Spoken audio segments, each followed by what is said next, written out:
यार इरफान, दरअसल हमारा गांव एक मिसाली गांव था। कॉलेज की छुट्टियां मैं खुद दो पहाड़ों में गुजारना चाहता था। फिर तुमसे जुदा होकर जो ही गांव आया तो पता चला कि बाबा हाकमदीन कत्ल हो गया है। उससे कबल बाबा नूर मोहम्मद कत्ल हुआ था। गांव वालों के चेहरों पर छाई जर्दी देखकर और उनकी बातें सुनकर पहले तो मैं डरा, लेकिन फिर इस ताक में रहने लगा कि जान सकूं कि यह घिनौना खेल कौन खेल रहा है। कत्ल करने के बाद लाश की बेहुरमती कौन करता है।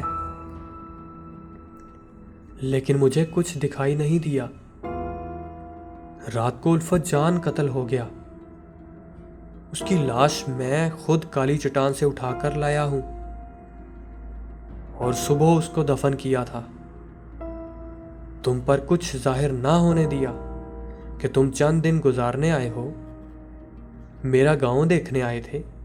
बहरहाल मेरी बातें इरफान बड़ी दिलजोई से सुने जा रहा था और तब वो बोला, साकिब यहाँ चंद घंटों में बहुत कुछ देख चुका हूँ। सुना करता था कि गांव के चौधरी जागीरदार बहुत जालिम हुआ करते हैं, लेकिन ये चौधरी हशमतुल्लाह खुश तबीयत और रौनक से पाक है और बड़ा जीरक इंसान दिखाई देता है।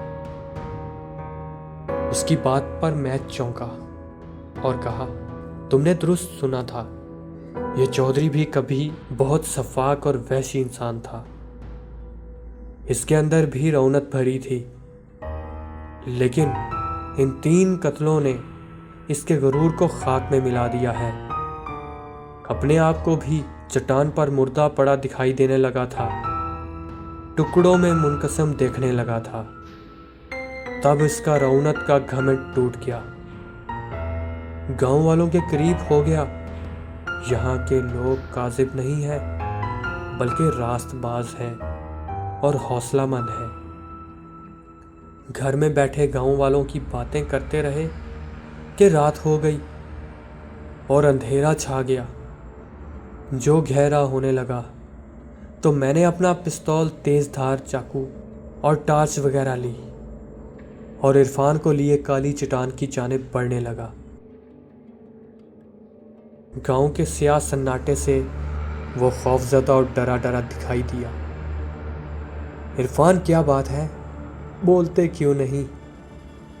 मैंने उसकी आंखों के जरिए दिल को परखते हुए कहा। मेरी बात पर वो चौंक सा गया। साकिब यार, कैसे रह पाते हो तुम लोग ऐसी जगहों पर? शाम ढलते ही कदम सन्नाटे के डर से लुढ़खड़ाने लगते हैं। आंखों की चमक मांद पड़ जाती है। चहकती जुबानें खामोश हो जाती हैं। उसकी डर और खौफ में भीगी हुई आवाज सुनकर मैं हंसने लगा। वाह दोस्त वाह, तुम इतने डरपोक हो सकते हो, मैं ना जानता था।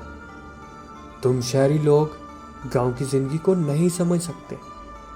शहर में सिवाय रौनकों के, ऊंची ऊंची इमारतों के और है ही क्या। यहाँ गांव में देखो, खुली फिजाएं हैं, ठंडी हवाएं हैं, लहराते हुए सब्जे हैं और देसी खुराकें भी हैं।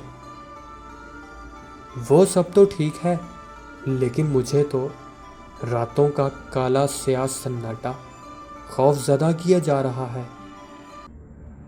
इरफान ने मेरी बात को टोकते हुए बोला, चलें घर जाकर आराम करते हैं।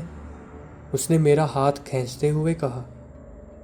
इरफान इरफान, यार बहस मत करो, हौसले से काम लो, कुछ नहीं होगा, मैं हूं ना तुम्हारे साथ।